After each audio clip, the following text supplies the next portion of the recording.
এয়া আকাশবাণী গুৱাহাটী পুৱাৰ আঞ্চলিক বাতৰি পঢ়িছোঁ প্ৰিয়ব্ৰত হাজৰিকাই। আজি প্ৰধান বাতৰিৰ ভিতৰত আছে গুৱাহাটীত কালি আৰু 15জন ব্যক্তি কোভিড-19ত আক্ৰান্ত।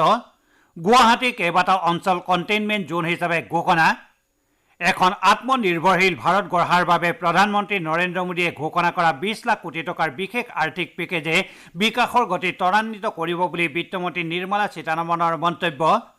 দিল্লীৰ পৰা বিশেষ ৰেল যোগে কালি 1000তকৈ অধিক লোক অসমত প্ৰৱেশ। সকলো যাত্ৰীকে স্বাস্থ্য পৰীক্ষাৰ পাছত কোৱাৰেণ্টাইনৰ ব্যৱস্থা আৰু 30 মেৰ ভিতৰতে ৰাজ্যৰ সকলো ভঙা মথাউৰি নিৰ্মাণ কাৰ্য সম্পূৰ্ণ কৰি তুলিবলৈ মুখ্যমন্ত্ৰী সৰ্বানন্দ সোণোৱালৰ নিৰ্দেশ। এতিয়া শুনক বিতং বাতৰি। গুৱাহাটী মহানগৰীত কালি আৰু 15জন ব্যক্তি নতুনকৈ কোভিড-19ত আক্ৰান্ত হৈছে। ইয়াকে ধৰি অসমত এতিয়ালৈকে কোভিড-19ত আক্ৰান্ত লোকৰ সংখ্যা 79 জনলৈ বৃদ্ধি পালে। কোৱাৰেণ্টাইনত থকা এই আটাইকেইজন ব্যক্তি ফাঁচী বজাৰৰ মংগু চাহানীৰ সংস্পৰ্শলৈ আহিছিল। তেওঁ সংস্পৰ্শলৈ অহা 32জন ব্যক্তি কোৱাৰেণ্টাইন কৰা হৈছিল যদিও বাকী কেইজনৰ দেহত কোভিড-19ৰ উপস্থিতি ধৰা পৰা নাই। আক্ৰান্তসকল লেখাৰু নিষাদ, মুকেশ সিং, সুবোধ কুমাৰ, বিশ্বনাথ সাহা, শিপুজন নিষাদ, বিন্দেশ্বৰী ঠাকুৰ, সঞ্জীৱ কুমাৰ, প্ৰবীণ কুমাৰ ৰাও, প্ৰভাত আনন্দ, কৃষ্ণ কুমাৰ গুপ্তা, শংকৰ শাহ, অজয় কুমাৰ, সুমিত কুমাৰ, সুনীল ৰয়, গণি কেৱট বুলি জানিব পৰা গৈছে। আক্ৰান্ত আটাইকেইজনকে পাণবজাৰৰ মহেন্দ্ৰ মোহন চৌধুৰী চিকিৎসালয়ত ভৰ্তি কৰোৱা হৈছে। উল্লেখযোগ্য যে গুৱাহাটীৰ ফাঁচী বজাৰ এটা আলু গুদামত শ্ৰমিক হিচাপে কৰ্মৰত মংগু চাহানী নামৰ এজন ব্যক্তিৰ দেহত কোভিড-19 ধৰা পৰিছিল। ইফালে পাণবজাৰ ৰেলৱে কলনীৰ এটা অংশ, কুমাৰপাৰা, শান্তিপুৰ, ফটাহিলৰ এটা অংশ সামৰি কণ্টেইনমেণ্ট জোন ঘোষণা কৰা হৈছে। আনহাতে কামৰূপ মহানগৰ জিলাৰ চেম্বাৰ্ছ অৱ কমাৰ্চে 3 দিনৰ বাবে ফাঁচী বজাৰ ব্যৱসায়িক প্ৰতিষ্ঠান বন্ধ ৰখাৰ বাবে আহ্বান জনাইছে। ফাঁচী বজাৰ, TRP road, MG road, HB road, MS road, MM road আৰু SRCB ৰোডৰ ব্যৱসায়িক প্ৰতিষ্ঠান বন্ধ ৰখাৰ বাবে আহ্বান জনোৱা হৈছে। কেন্দ্ৰীয় বিত্তমন্ত্ৰী নিৰ্মলা সীতাৰমণে কৈছে যে কৰোনা মহামাৰীৰ বিৰুদ্ধে যুঁজ দিয়াৰ বাবে প্ৰধানমন্ত্ৰী নৰেন্দ্ৰ মোদীয়ে যোৱা মঙলবাৰে ঘোষণা কৰা 20 লাখ কোটি টকাৰ পেকেজে এখন আত্মনিৰ্ভৰশীল ভাৰত গঢ়াৰ লগতে বিকাশৰ গতি ত্বৰান্বিত কৰিব। প্ৰধানমন্ত্ৰীয়ে ঘোষণা কৰা পুঁজিৰ নিৰ্ধাৰিত ব্যয় সন্দৰ্ভত কালি কেন্দ্ৰীয় বিত্তমন্ত্ৰীগৰাকীয়ে বিতংভাৱে ব্যাখ্যা আগবঢ়াই এই কথা প্ৰকাশ কৰিছে। তেওঁ কৈছে যে প্ৰধানমন্ত্ৰীয়ে দেশবাসীক উদ্দেশ্যি দিয়া ভাষণত স্থানীয় সামগ্ৰী ব্যৱহাৰ কৰাৰ ওপৰত গুৰুত্ব দিছে। বিত্তমন্ত্ৰীগৰাকীয়ে কৈছে যে সমাজৰ বিভিন্ন শ্ৰেণীৰ বিশেষজ্ঞৰ সৈতে আলোচনা কৰি এই সিদ্ধান্ত গ্ৰহণ কৰা হয়। তেওঁ কয় যে উৎপাদন, শ্ৰমিক, ভূমি, লিকুইডিটি আৰু আইনৰ ওপৰত বিশেষভাৱে গুৰুত্ব আৰোপ কৰা হৈছে। সেই অনুযায়ী প্ৰধানমন্ত্ৰীয়ে আত্মনিৰ্ভৰশীল ভাৰত গঢ়াৰ আহ্বান আৰু মেক ইন ইণ্ডিয়াৰ প্ৰতি সমৰ্থন স্বৰূপে 200 কোটি টকা পৰ্যন্ত চৰকাৰী ক্ৰয়ৰ ক্ষেত্ৰত আন্তঃৰাষ্ট্ৰীয় নিবিদা বন্ধ কৰা হৈছে। ভাৰতীয় মজলীয়া, ক্ষুদ্ৰ আৰু অতি ক্ষুদ্ৰ উদ্যোগসমূহৰ লগতে আন কোম্পানীসমূহে বিদেশী কোম্পানীৰ সৈতে ফেৰ মাৰিব লগাৰ প্ৰতি লক্ষ্য ৰাখি এই সিদ্ধান্ত গ্ৰহণ কৰা হয়। এই ব্যৱস্থাৰ দ্বাৰা এই উদ্যোগসমূহে সহজে নিজৰ ব্যৱসায় বৃদ্ধি কৰিব পাৰিব। আনহাতে বিভিন্ন ব্যৱসায় আৰম্ভ হোৱাৰ পাছত বিত্তীয় হেঁচাৰ পৰা এনে ব্যৱসায় কিছু সকাহ দিব পৰাকৈ চৰকাৰে কৰ্মচাৰী ভৱিষ্যত নিধি চমুকৈ EPFৰ ক্ষেত্ৰত সমৰ্থন আৰু 3 মাহৰ বাবে আগবঢ়োৱাৰ সিদ্ধান্ত লৈছে। সেই অনুযায়ী মাৰ্চ, এপ্ৰিল আৰু মে' মাহৰ দৰমহাৰ ক্ষেত্ৰত এই ব্যৱস্থা কাৰ্যকৰী হৈছিল যদিও জুন, জুলাই আৰু আগষ্ট মাহৰ বাবে ব্যৱসায় আৰু কৰ্মচাৰীসকলৰ বাবে এই সমৰ্থন আগবঢ়োৱা হ'ব। ইয়াৰ বাবে 2500 কোটি টকা ব্যয় হ'ব। এই ব্যৱস্থাৰ দ্বাৰা 3,67,000টা কোম্পানী আৰু 72,22,000 কৰ্মচাৰী উপকৃত হ'ব। ইয়াৰ উপৰিও মজলীয়া, ক্ষুদ্ৰ আৰু অতি ক্ষুদ্ৰ উদ্যোগসমূহৰ লগতে বিভিন্ন ব্যৱসায়ৰ বাবে 3 লাখ কোটি টকাৰ ঋণ ধাৰ্য কৰা হৈছে। কেন্দ্ৰীয় বিত্তমন্ত্ৰীগৰাকীয়ে লগতে কৈছে যে কেন্দ্ৰীয় চৰকাৰে NBFC, HFC আৰু MFIৰ বাবে বিশেষ লিকুইডিটি আঁচনি হিচাপে 30,000 কোটি টকা ধাৰ্য কৰিছে। চৰকাৰে লগতে শক্তি বিতৰণ কোম্পানীসমূহৰ বাবে 90,000 কোটি টকাৰ লিকুইডিটি পুঁজি ঘোষণা কৰিছে। ইয়াৰ উপৰি চৰকাৰে 2019-2020 বিত্তীয় বৰ্ষৰ বাবে সকলো ধৰণৰ আয়কৰ ৰিটাৰ্ণৰ সময় বৰ্তমানৰ 31 জুলাইৰ পৰা 31 অক্টোবৰৰ পৰিৱৰ্তে চলিত বৰ্ষৰ 30 নৱেম্বৰলৈকে বৃদ্ধি কৰিছে। লগতে কৰ অডিটৰ সময় বৰ্তমানৰ 30 ছেপ্টেম্বৰৰ পৰিৱৰ্তে 31 অক্টোবৰলৈকে বৃদ্ধি কৰা হৈছে। আপোনালোকে বাতৰি শুনিছে আকাশবাণী গুৱাহাটী কেন্দ্ৰৰ পৰা। বহিৰাজ্যত আবদ্ধ হৈ থকা 500ৰো অধিক অসমৰ যাত্ৰী কঢ়িয়াই অনা প্ৰথমখন বিশেষ ৰেল কালি নিশা গুৱাহাটীত প্ৰৱেশ কৰে। ৰাজ্য সমাজ কল্যাণ মন্ত্ৰী প্ৰমীলাৰাণী ব্ৰহ্মই কালি সন্ধিয়া এই বিশেষ ৰেলখন কোকৰাঝাৰত উপস্থিত হোৱাৰ পাছত দীৰ্ঘদিন ধৰি ৰাজ্যৰ বাহিৰত আবদ্ধ হৈ থকা যাত্ৰীসকলক আৰনাই জোকাৰি আদৰণি জনায়। উল্লেখযোগ্য যে কোকৰাঝাৰত মুঠ 29 গৰাকী যাত্ৰী ৰেলৰ পৰা নামে যাত্ৰীসকলক ষ্টেচনতে স্বাস্থ্য পৰীক্ষা কৰাৰ পাছত ছাই ষ্টেডিয়ামত স্থাপন কৰা কোৱাৰেণ্টাইন চেণ্টাৰলৈ লৈ যোৱা হয় আনহাতে নিশা গুৱাহাটী ৰেলখনৰ পৰা 130 গৰাকী যাত্ৰী নামে স্বাস্থ্যমন্ত্ৰী ডক্টৰ হিমন্ত বিশ্ব শৰ্মাই গুৱাহাটী ৰেল ষ্টেচনত এই যাত্ৰীসকলক আদৰণি জনায় ইয়াৰে 51 গৰাকী যাত্ৰীক সৰুসজাই ষ্টেডিয়ামলৈ লৈ যোৱা হয় আৰু তাত বাধ্যতামূলক স্বাস্থ্য পৰীক্ষাৰ পাছত সৰুসজাইতে কোৱাৰেণ্টাইনৰ ব্যৱস্থা কৰা হৈছে আন যাত্ৰীসকলক সংশ্লিষ্ট জিলা প্ৰশাসনৰ জৰিয়তে নিজ নিজ জিলালৈ প্ৰেৰণ কৰা হয় আনহাতে ৰেলখনে ৰামডিং ডিমাপুৰ মৰিয়নি ষ্টেচনত যাত্ৰী নমোৱাৰ পাছত আজি পুৱা ডিব্ৰুগড় পাইগৈ উল্লেখযোগ্য যে ডিব্ৰুগড়তে ৰেলখনৰ পৰা অধিক সংখ্যক যাত্ৰী নামিছে এই যাত্ৰীসকলৰ ভিতৰত ডিব্ৰুগড়ৰ 76 গৰাকী তিনিচুকীয়াৰ 83 চৰাইদেউৰ 13 গৰাকী ধেমাজি 11 গৰাকী যোৰহাটৰ 4 গৰাকী লখিমপুৰৰ 8 গৰাকী আৰু শিৱসাগৰৰ 2 গৰাকী যাত্ৰী আছে ডিব্ৰুগড়ত তেওঁলোকৰ স্বাস্থ্য পৰীক্ষা কৰাৰ পাছত নিজ নিজ জিলালৈ প্ৰেৰণ কৰা হয় আনহাতে কালি দিল্লীৰ পৰা 6খন বাছেৰে 163 গৰাকী শিক্ষাৰ্থী গুৱাহাটীত উপস্থিত হোৱাৰ লগতে চেন্নাইৰ পৰা 24 গৰাকী কৰ্কট ৰোগী তথা তেওঁলোকৰ আত্মীয় কঢ়িয়াই অনা এখন বাছ গুৱাহাটী পায়হি এই লোকসকলক প্ৰয়োজনীয় স্বাস্থ্য পৰীক্ষাৰ লগতে 14 দিনৰ বাধ্যতামূলক কোৱাৰেণ্টাইনৰ ব্যৱস্থা কৰা হৈছে শিৱসাগৰ জিলা প্ৰশাসনে দেশৰ বিভিন্ন ৰাজ্যৰ পৰা জিলাখনলৈ উভতি আহিবলগীয়া লোকসকলক কোৱাৰেণ্টাইনৰ অধীনত ৰখাৰ বাবে ব্যাপক ব্যৱস্থা গ্ৰহণ কৰিছে ৰাজহ মন্ত্ৰী যোগেন মোহন সাংসদ তপন গগৈৰ লগতে জিলা প্ৰশাসনে শেহতীয়া পৰিস্থিতিত ল'বলগীয়া ব্যৱস্থা সম্পৰ্কে পৰ্যালোচনা বৈঠকত মিলিত হৈ বিতংভাৱে আলোচনা কৰাৰ লগতে প্ৰয়োজনীয় সকলো ব্যৱস্থা গ্ৰহণ কৰিছে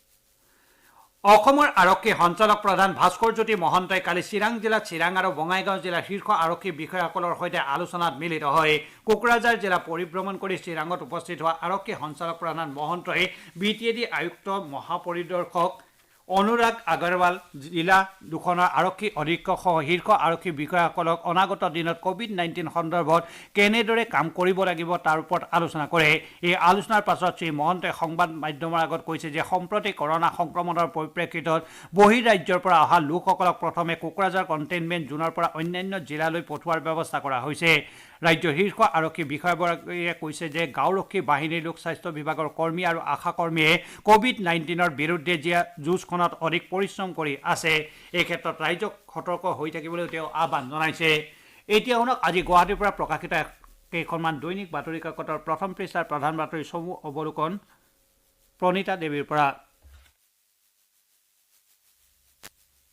গুৱাহাটীৰ ফাঁচী বজাৰত 15জন শ্ৰমিকৰ দেহত কৰোনা সংক্ৰমণ ধৰা পৰাৰ বাতৰিটো আজি গুৱাহাটীৰ পৰা প্ৰকাশিত আটাইকেইখন কাকতে প্ৰথম পৃষ্ঠাত মুখ্য বাতৰিৰ স্থান দিছে নিয়মীয়া বাৰ্তা কাকতখনে অসমবাসীলৈ ভয়ংকৰ দুখবৰ হটস্পট ফাঁচী বজাৰত আক্ৰান্ত 15 শিৰোনামেৰে মুখ্য বাতৰি পৰিৱেশন কৰিছে একেটা বাতৰিকে অসমীয়া প্ৰতিদিন কাকতে অসমত সৰ্ববৃহৎ কৰোনা সংক্ৰমণৰ ঘটনা ফাঁচী বজাৰৰ 15 শ্ৰমিক আক্ৰান্ত শিৰোনামেৰে মুখ্য বাতৰি পৰিৱেশন কৰিছে দৈনিক অসমৰ শিৰোনাম গুৱাহাটীত আৰু 15জন কৰোনা পজিটিভ ভয়াৱহ সংক্ৰমণৰ কেন্দ্ৰত পৰিণত ফাঁচী বজাৰ অসমীয়া খবৰ কাকতখনে বাতৰিটোৰ লগতে 3 দিনলৈ ফাঁচী বজাৰ বন্ধৰ আহ্বান কামৰূপ চেম্বাৰ্ছ অৱ কমাৰ্চৰ শিৰোনামেৰে এটা বাতৰি প্ৰথম পৃষ্ঠাত স্থান দিছে দৈনিক অগ্ৰদূত কাকতখনে কেন্দ্ৰৰ 20 লাখ কোটি টকীয়া পেকেজৰ বিতং ৰূপৰেখা ঘোষণা কৃষক মধ্যবিত্ত শ্ৰেণী আৰু মজলীয়া উদ্যোগলৈ বিভিন্ন আকৰ্ষণীয় আঁচনি দিশহাৰা সকললৈ আৰ্থিক সকাহ শিৰোনামেৰে প্ৰথম পৃষ্ঠাৰ মুখ্য বাতৰি প্ৰকাশ কৰিছে আমাৰ অসম কাকতখনে 150 কিলোমিটাৰ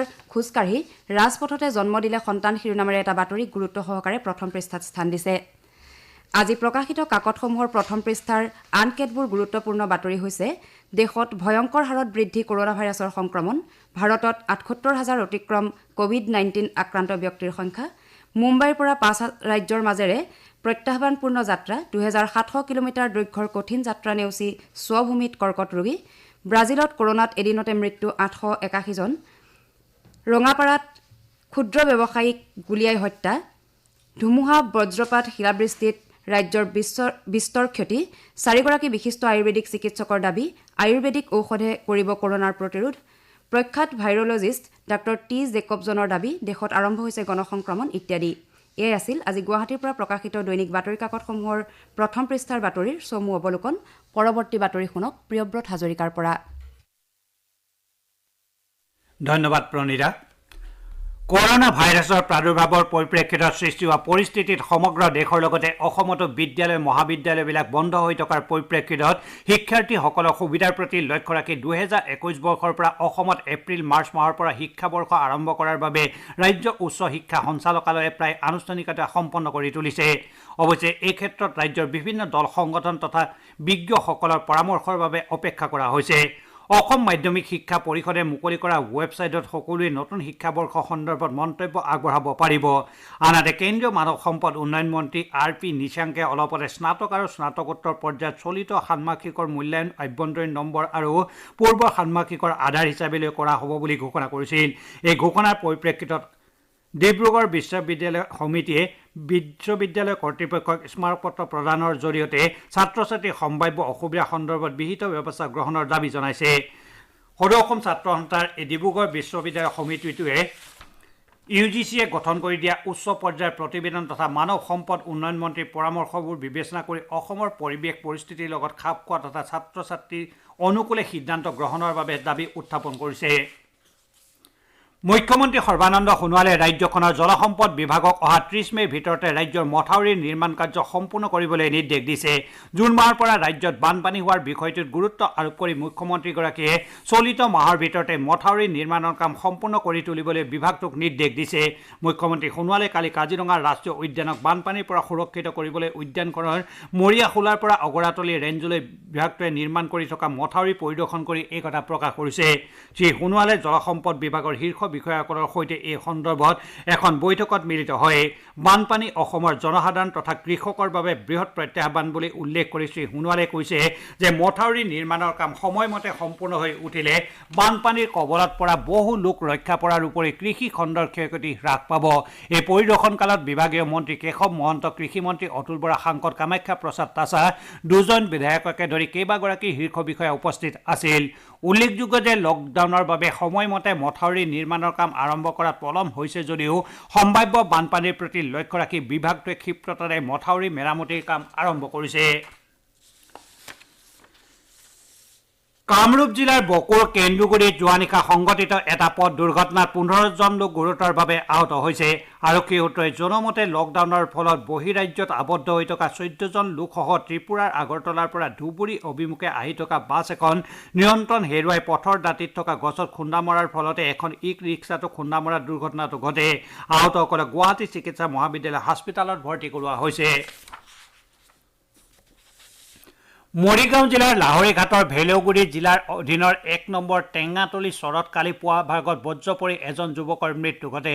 জানিব পৰা মতে কালি পুৱাৰ ভাগত অহা এজাক বৰষুণৰ মাজতে বজ্ৰ পৰি টেঙাতলী চৰত জাকিৰ হুছেইন নামৰ 24 বছৰীয়া যুৱকজনৰ থিতাতে মৃত্যু ঘটে। বৈষ্ণৱ সংস্কৃতিৰ পীঠস্থান আৰু ভাৰতৰ একমাত্ৰ নদীদ্বীপ জিলা মাজুলীৰ সুৰক্ষাৰ বাবে ভাৰতীয় ভূতাত্ত্বিক জৰীপ বিভাগে প্ৰকল্প হাতত লৈছে। এই প্ৰকল্পৰ জৰিয়তে বিভাগটোৱে নদীদ্বীপটোৰ গৰাখহনীয়া প্ৰতিৰোধ কাৰ্যব্যৱস্থাৰ ক্ষেত্ৰত প্ৰয়োজনীয় ভূতাত্ত্বিক অৱদান আগবঢ়াব পাৰিব বুলি আশা কৰা হৈছে। উল্লেখযোগ্য যে বানপানী আৰু গৰাখহনীয়া সমস্যাৰে আক্ৰান্ত মাজুলীয়ে এতিয়ালৈকে প্ৰায় 500 বৰ্গ কিলোমিটাৰ ভূমি হেৰুৱাইছে। বতৰ বিজ্ঞান কেন্দ্ৰই জনোৱা আগলি বতৰা অনুযায়ী অহা 24 ঘণ্টাত ৰাজ্যৰ প্ৰায়বোৰ ঠাইতে বতৰ ঘাইকৈ ডাৱৰীয়া হৈ থাকিব। এই সময়ছোৱাত অঞ্চলটোৰ তাপমাত্ৰা সৰ্বোচ্চ 33 ডিগ্ৰী আৰু সৰ্বনিম্ন 22 ডিগ্ৰী চেলছিয়াছৰ আশে-পাশে থকাৰ সম্ভাৱনা আছে। বাতৰি শেষ কৰাৰ আগতে প্ৰধান বাতৰি কেইটামান থোৰতে আকৌ এবাৰ পঢ়ি দিছোঁ। গুৱাহাটীত কালি আৰু 15জন ব্যক্তি COVID-19ত আক্ৰান্ত। গুৱাহাটীৰ কেইবাটাও অঞ্চল কণ্টেইনমেণ্ট জোন হিচাপে ঘোষণা।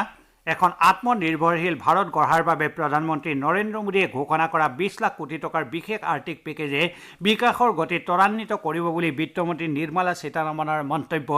দিল্লীৰ পৰা বিশেষ ৰেলযোগে কালি 1000তকৈ অধিক লোক অসমত প্ৰৱেশ।